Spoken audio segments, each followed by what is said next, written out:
Hello everyone, how are you? In the previous lecture, we discussed some natural phenomena. In the some natural phenomena, we discuss about lightning. Okay, so in this lecture, we discuss about the earthquake. Okay, now what is earthquake? An earthquake is the sudden troubling of the surface of the earth due to disturbance deep inside the earth crust. Okay, तो it means कि जो earthquake is the sudden trembling, कि earthquake क्या है? Sudden trembling है, कि sudden trembling of the surface of the earth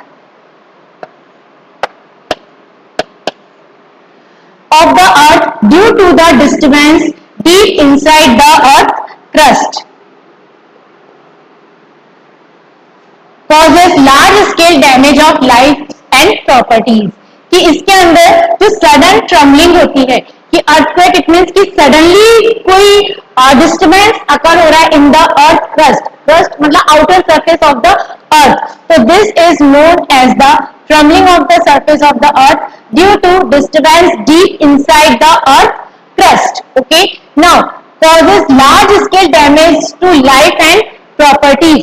So due to earthquake we have large scale of damage, कि हमारा बहुत सारा डैमेज हो जाता है लाइफ का एंड प्रॉपर्टीज ऑल्सो.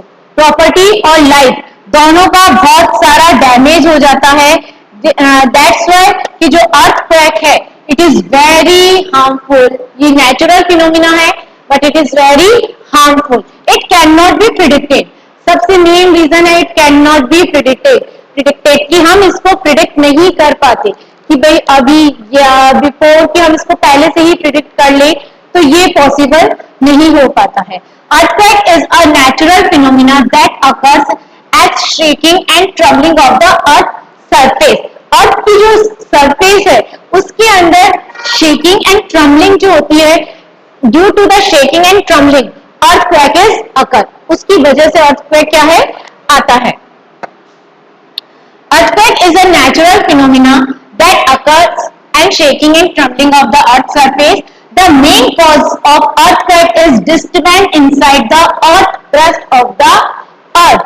कि जो रीजन है, जो मेन जो पॉइंट है कि भाई इसकी वजह से अर्थक्वेक आ रहा है, तो this is the disturbance inside the crust of the अर्थ. कि जो अर्थ की क्रस्ट पे जो डिस्टर्बेंस हो रहा है, this is the main reason. कि उसी रीजन से क्या हो रहा है? अर्थक्वेक आ रहा है. Earthquake can lead to loss of life. Earthquake से क्या क्या हो सकता है? लॉस ऑफ लाइफ, कि हमारी क्या है? लाइफ में डिस्टर्बेंस हो रहा है, loss of life such as building damage and bridges. कि जो loss of property such as building में लॉस हो रहा है, डैमेज डैम्स एंड ब्रिजेस, इन सबका क्या हो रहा है? लॉस हो रहा है. फ्लड्स है, लैंडस्लाइड्स है, सुनामी है. दीज आर द, कि हम ये कह सकते हैं कि इन सब क्या हो रहा है? अर्थक्वेक की रीजन से. कि भाई अर्थक्वेक से क्या क्या हमारी पॉसिबिलिटी है? कि अर्थक्वेक होगा तो लैंडस्लाइड हो सकती है, अर्थक्वेक होगा तो सुनामी आ सकती है, बिल्डिंग डैम आदि सब क्या हो सकते हैं? इन सबको लॉस हो सकता है, फ्लड्स आ सकती है. These are the reasons. की इससे क्या लाइफ को क्या प्रॉब्लम है? सुनामी आएगी तो उससे अलग डैमेज होगा, लैंडस्लाइड होगी तो उससे अलग डैमेज होगा, बट इनका रीजन क्या है? अर्थक्वेक है.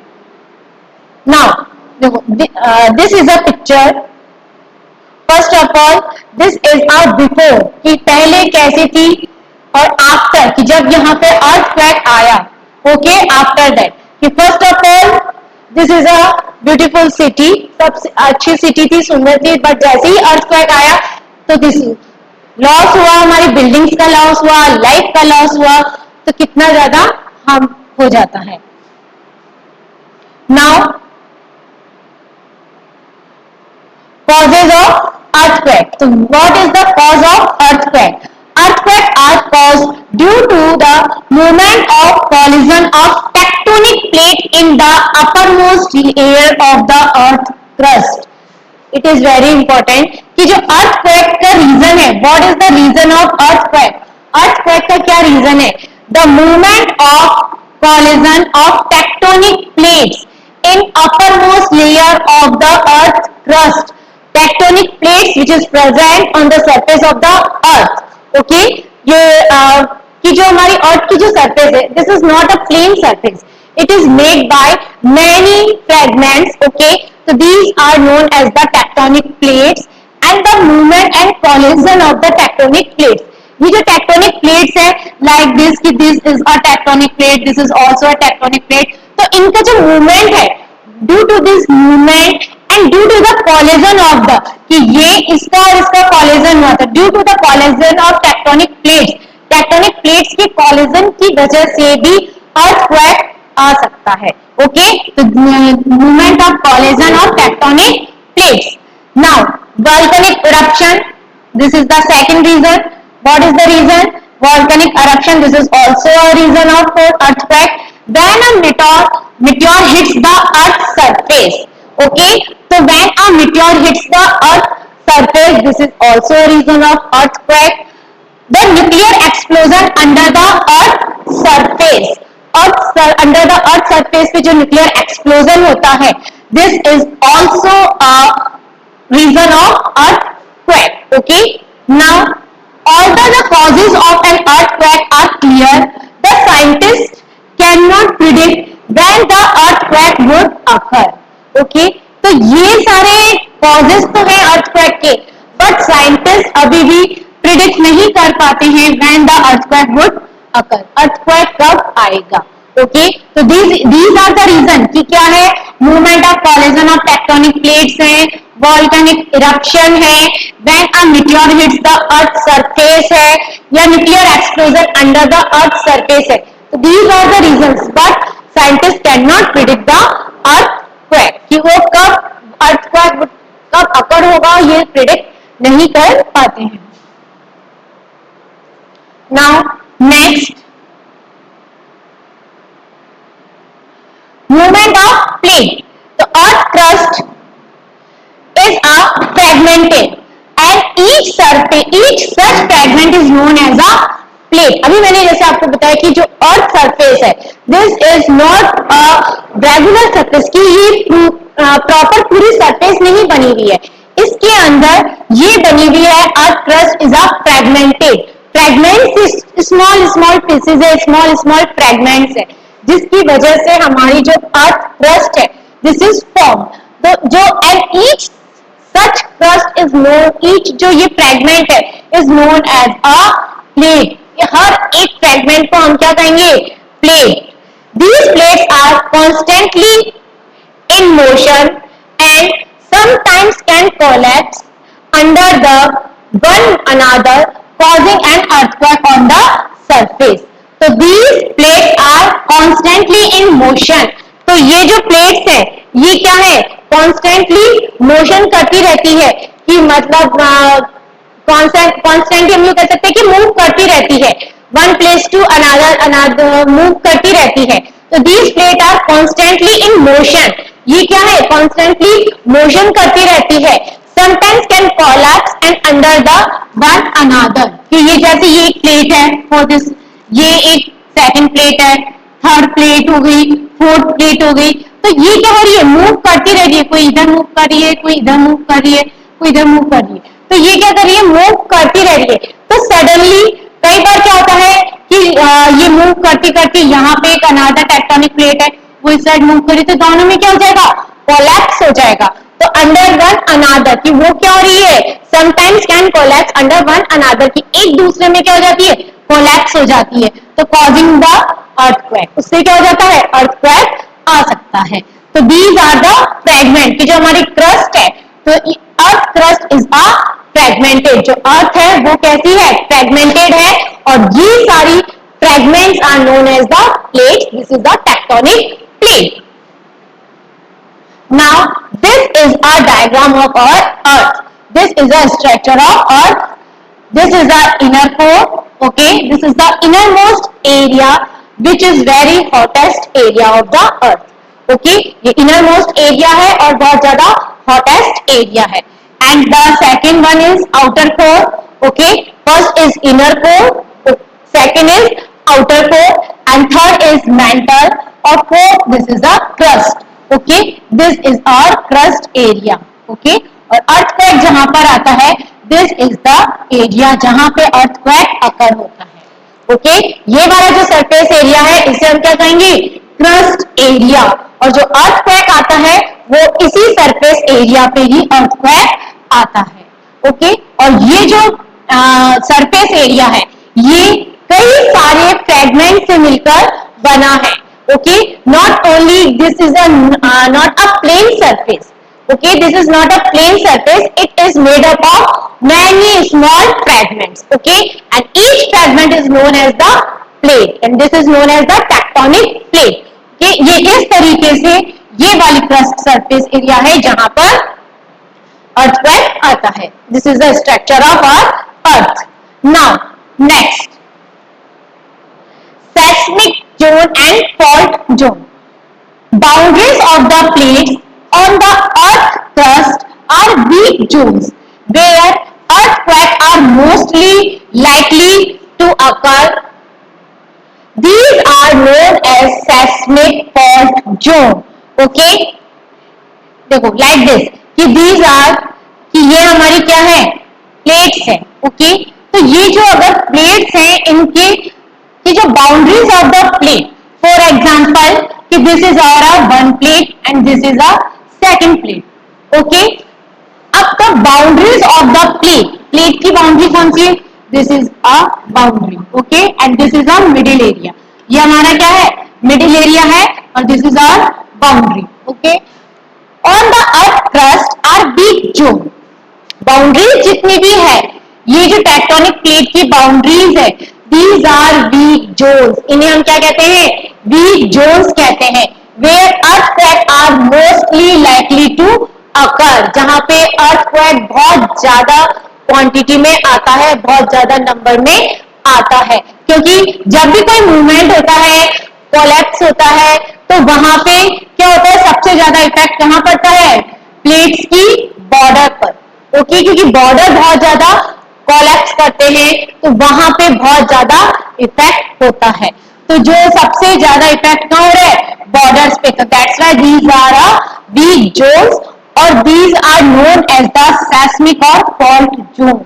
इन्हें हम क्या कहेंगे, सेस्मिक जोन, या फिर हम क्या कहेंगे, फॉल्ट जोन, क्योंकि यहाँ पर सबसे ज्यादा अर्थक्वेक आने के चांसेस रहते हैं. तो that's why this is known as the fault zone. Now next, power of earthquake.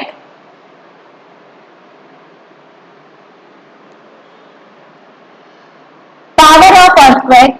The power of an earthquake is expressed in terms of magnitude of on a scale.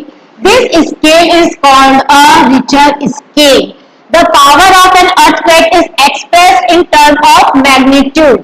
कि किससे हम जो power है, कि जो हम यूं कह सकते हैं कि पावर ऑफ एन अर्थक्वेक, कि अर्थक्वेक कितने पावर का आया है, तो उसको हम कैसे डिनोट करते हैं, the term of magnitude. What is the term, the term of magnitude on a scale.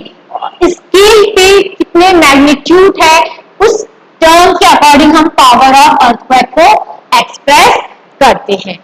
This scale is called Richter scale. कौन सी स्केल पे जो हम मैग्नीट्यूड उसको हम पावर ऑफ अर्थक्वेक कह रहे हैं, तो जो एक पर्टिकुलर स्केल होती है, this particular scale is known as the Richter scale. Okay, तो ये स्केल कौन सी होती है, by which scale we can identify the power of the earthquake, this scale is known as the Richter scale. तो इस स्केल को हम क्या कहेंगे, रिचर स्केल, जिसके थ्रू हम पावर ऑफ द अर्थक्वेक को क्या कर सकते हैं, आइडेंटिफाई कर सकते हैं.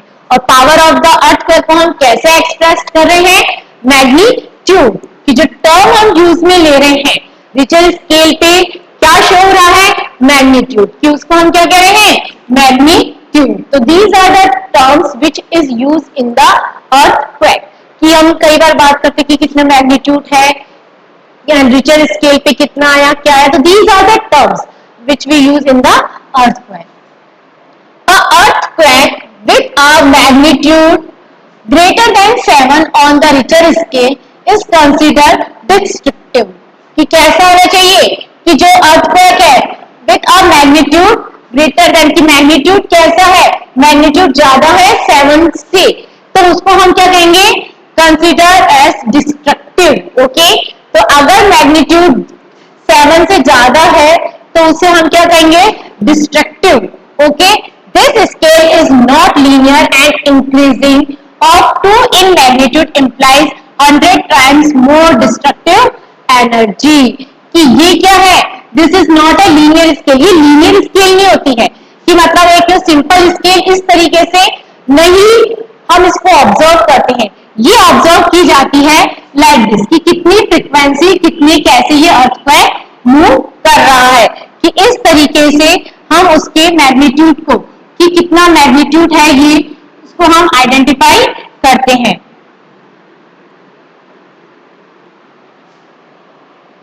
कि मतलब कि ये एक रिचर स्केल है, यहाँ पे अर्थक्वेक कितनी फ्रीक्वेंसी से मूव कर रहा है, क्या इसका मैग्नीट्यूड है, इस तरीके से हम उसको रिचर स्केल इस तरीके से मैग्नीट्यूड को आइडेंटिफाई करती है. तो नॉट अ लीनियर, कि लीनियर स्केल नहीं होती है. Increasing of 2 in magnitude implies 1000 times more destructive energy. Now, so these are the seismic waves like this. कि इतने सारे types of seismic waves हैं. Okay, so tremors deep inside the earth produce waves which are called seismic waves. कि जो tremor है वो क्या करते हैं, वेव्स प्रोड्यूस करते हैं like this. कि ये हमारी कौन सी है, एक सिंपल है कि यहाँ पे ये इस तरीके से टेक्टोनिक प्लेट्स कैसी है, ऐसे अप डाउन हो रही है. ठीक है, तो यहाँ पे ये देखो ये एरो ऊपर गया है तो ये नीचे आ रही है. तो इस तरीके से ये वेव्स कहाँ मूव कर रही है, एक अपवर्ड डायरेक्शन में मूव कर रही है, एक डाउनवर्ड डायरेक्शन में मूव कर रही है.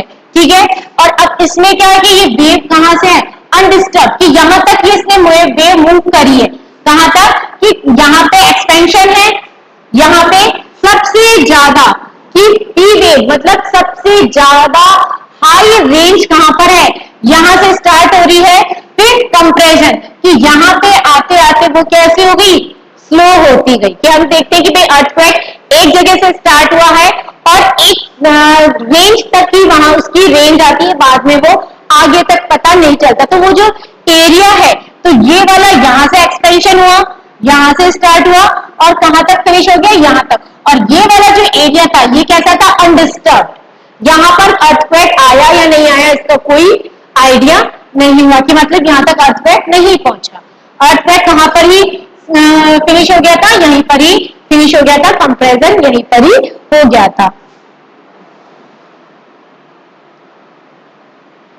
और यहाँ पे ये देखो रिलेट वेव की मतलब कितनी जल्दी से वेव्स कितनी जल्दी मूव कर रही है इस तरीके से यहाँ तक. और ये हमारा क्या है, अनडिस्टर्ब एरिया. और ये पी वेव वेवलेंथ की, अगर हम इसकी वेवलेंथ दोनों के बीच की वेवलेंथ नापे तो इन दोनों के बीच की जो गैप है, उन दोनों के बीच की जो हमारी वेवलेंथ है वो कितनी है, इस तरीके से हम उसको, कि मतलब ये अप हुआ, ये डाउन हुआ, ये अप, ये डाउन, ये अप, ये डाउन, और फिर ये यहाँ पे क्या हो गया, डाउन ही है, पूरा अनडिस्टर्ब एरिया है. तो इन दोनों के बीच की जो लेंथ है कितनी, इसको हम कैसे डिनोट करेंगे, वेवलेंथ से. कि इन दोनों के बीच की जो लेंथ है वो कितनी वेवलेंथ है, किसके अकॉर्डिंग है. तो ये हम यहां से यहां मेजर करेंगे, तो इसको हम क्या कहेंगे, वेवलेंथ. नाउ नेक्स्ट, कि हमने अभी सारी सेस्मिक वेव्स तो पढ़ी, but basically what is seismic waves. Seismic waves क्या है, कि अभी हमने जो ये नेक्स्ट स्लाइड में पढ़ा था कि सेस्मिक वेव्स, तो there are many types of seismic waves. तो अब हम कि basically what is seismic wave, seismic wave है क्या. The earthquake produce wave on the earth surface which are called seismic waves. कि जब earthquake आता है तो earthquake क्या करता है, waves produce करता है. जैसे कि अभी हमने इस वाले डायग्राम में देखा कि किस तरीके से ये waves produce कर रहा है, ये जो इस तरीके से वेव प्रोड्यूस कर रहा है, these are known as the seismic waves. इन्हें हम क्या कहेंगे? seismic waves. These waves travel in all direction on the earth surface. ये सारी, जैसे for example this is a seismic waves radiation from the focus on earthquake. तो ये क्या है? ये जो येलो येलो है, these are the seismic waves. ये क्या कर रही है? सभी डायरेक्शन में क्या कर रही है? मूव कर रही है कि डाउनवर्ड भी. तो ये क्या है? The earthquake produce waves. Earthquake ने क्या किया? वेव्स प्रोड्यूस करी ऑन द अर्थ सरफेस. ये जो अर्थ की सरफेस है, यहाँ पे क्या हुई? ये वेव्स प्रोड्यूस कर दी. तो these are called seismic waves and these waves travel in all direction on the earth surface. Earth surface की ये सभी डायरेक्शन में मूव करती है. कोई एक ही डायरेक्शन में, पर्टिकुलर कोई एक डायरेक्शन में मूव नहीं करती, सभी डायरेक्शन में क्या करती है? ये मूव करती है. What is focus on earthquake? This is another term. What is focus? Okay, so the focus of an earthquake is a point inside the earth's surface where the earthquake originated. It is also called hypocenter. आपने सुना होगा कई बार कि hypocentre कौन सा था, कि जहां पे मीन्स कि ओरिजिन कहां था, अर्थक्वेक का ओरिजिन कहां था. तो for example this is a focus point. ये क्या है? हमारा फोकस पॉइंट, लाइक दिस. ये क्या है? फोकस. तो ये वाला जो फोकस पॉइंट है, इसका मतलब कि जो अर्थक्वेक स्टार्ट हुआ था वो कहां से हुआ था? यहां से.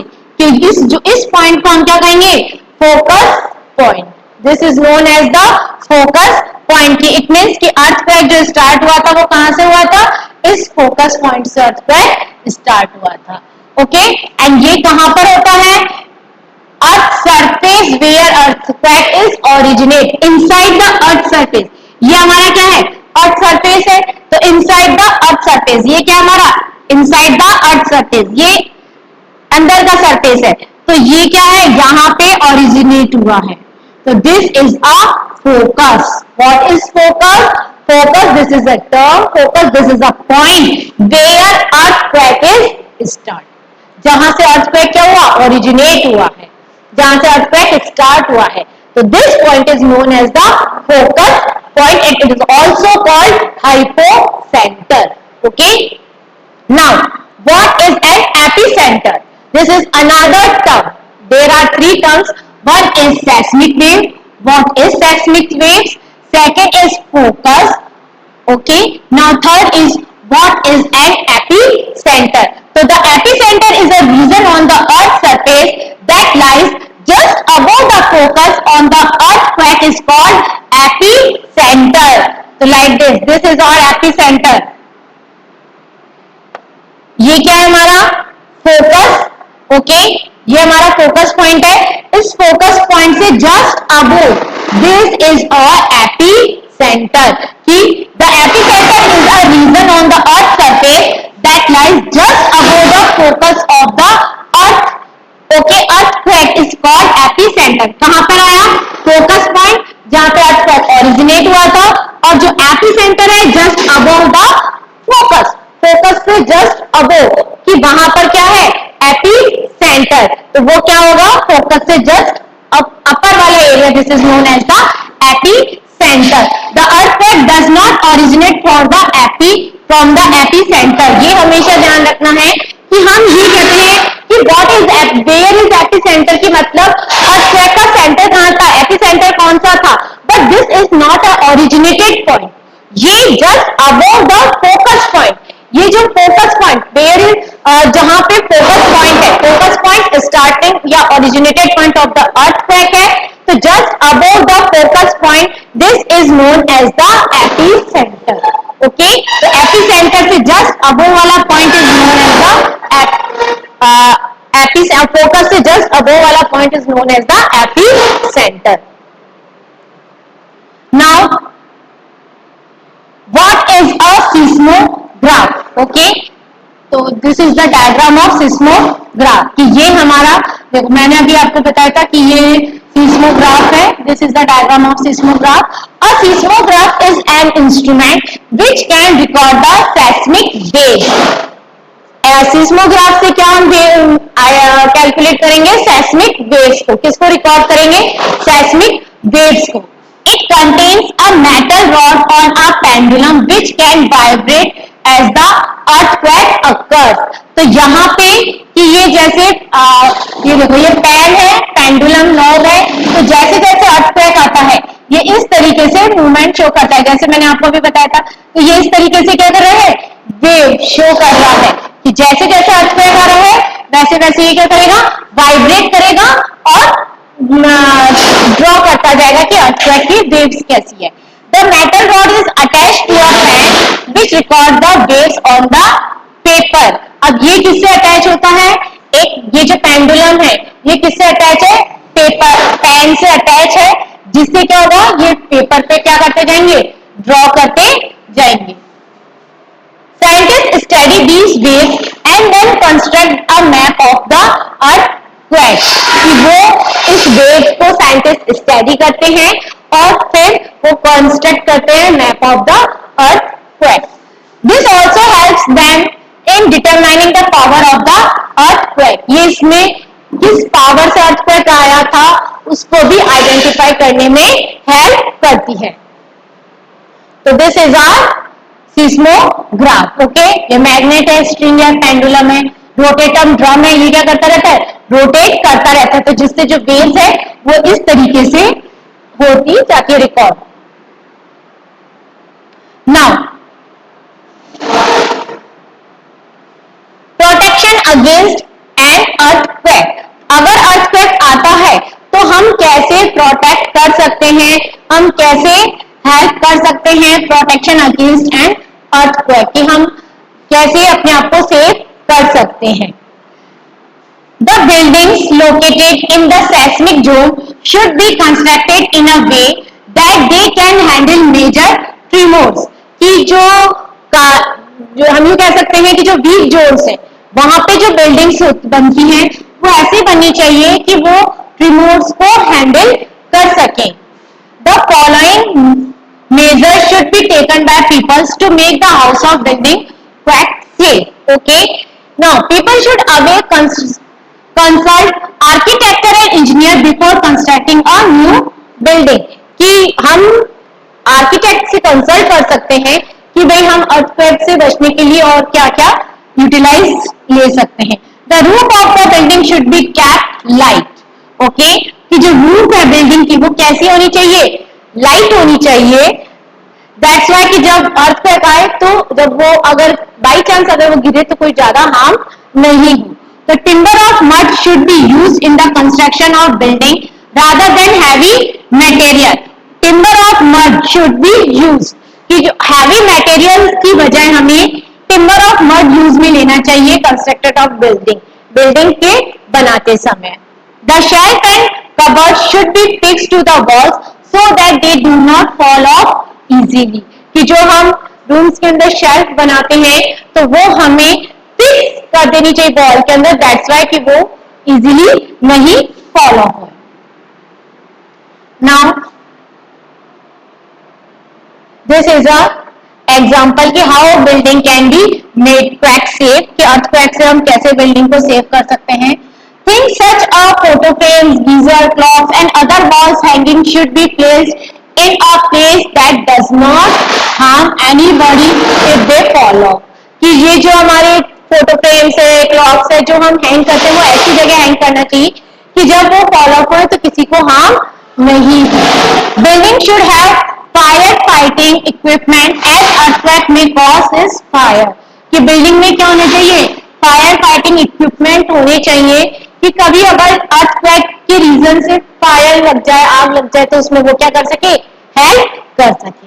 Earthquake resistance building. ओके, कि ये इस तरीके से अर्थक्वेक रेजिस्टेंस बिल्डिंग हम ड्रॉ कर सकते हैं. क्रॉस ब्रांचिंग होनी चाहिए. Reinforce walls using 2 steel beams, कि इस तरीके से हम क्या कर सकते हैं? क्रॉस ब्रांचिंग कर सकते हैं. तो इससे क्या होगा कि यूजिंग 2 स्टील बीम्स हम इसमें ले सकते हैं. तो वो क्या होगा? इसको प्रोटेक्ट करेगी। Concrete walls with steel bars in them to reduce rocking movement, कि कंक्रीट वॉल स्टील बार्स हमको इसमें यूज में लेनी चाहिए जो वो रॉकिंग मूवमेंट्स को रिड्यूस कर सके।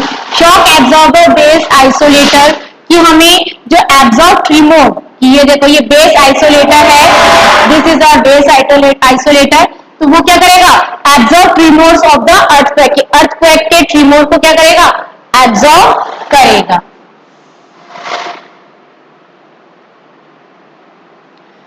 How can people protect themselves from an earthquake indoor safety measure, कि अगर हम घर के अंदर हैं तो हम कैसे अपने आप को प्रोटेक्ट कर सकते हैं। तो one should hide under a table until the earthquake stops, कि क्या कर सकते हैं, one should hide under the table until the earthquake stop. Now next, one should not stay close to heavy and tall objects, कोई बड़े या लंबे objects के आसपास, हैवी ऑब्जेक्ट्स के आसपास हमें नहीं रहना चाहिए। If one is in bed, they should cover their head with a pillow instead of getting up, कि अगर आप बेड पर हैं तो अपने हेड को कवर कर लेना चाहिए पिलो से। आउटडोर सेफ्टी मेजर, कि अगर आप बाहर हैं तो आप क्या कर सकते हैं, one should find a place which has no tall buildings around and even trees, कि आपको ऐसी जगह ढूंढनी चाहिए कि जहां पे बहुत बड़ी बिल्डिंग्स और ट्रीज नहीं हो। If a person is inside a car or bus, they should drive slowly to clear place, be inside until the earthquake stop, कि जब आप अगर कार में हैं या बस में हैं तो ड्राइव स्लोली करनी चाहिए, क्लियर प्लेस देखना चाहिए कि जहां पे इनसाइड अर्थक्वेक स्टॉप हो जाए, आपको तब तक वहां पर क्लियर प्लेस पर वेट करना चाहिए। तो these are the safety measures, कि हम कैसे अपने आप को सेव कर सकते हैं। कि ये ट्रिमोर के टाइम में do not use elevators, use stairs, आपको स्टेयर्स यूज में लेनी चाहिए, एलिवेटर यूज में नहीं लेना चाहिए, use stairs. Get under desk and hold on, desk के आप नीचे रह सकते हैं और अपने आप को होल्ड ऑन कर सकते हैं। Cover your head and neck, अपने हेड को, अपने नेक को आप क्या कर सकते हैं, कवर कर सकते हैं। Stay away from utility wires, कि जो ये यूटिलिटी वायर्स होते हैं इनसे हमें क्या रहना चाहिए, दूर रहना चाहिए। Do not stand at a doorway, कि हमें डोरवे के वहां पे खड़े नहीं होना चाहिए। Stay away from the potentially danger objects, कि इस तरीके से अगर आपके रैक में कुछ रखी भी है चीजें तो आपको उनसे क्या होना चाहिए, दूर रहना चाहिए। Okay, drive to clean area and avoid bridges, कि आपको कहाँ पे क्लीन एरिया के अंदर वहां रुक जाना चाहिए और ब्रिजेस को क्या करना चाहिए, अवॉइड करना चाहिए। तो इस तरीके से हम अगर अर्थक्वेक आए तो हम हमारे को क्या कर सकते हैं, सेव कर सकते हैं। Thank you. Now we completed our some natural phenomena, हमने हमारे नेचुरल फिनोमिना देख लिए हैं, earthquake and lightning. Thank you.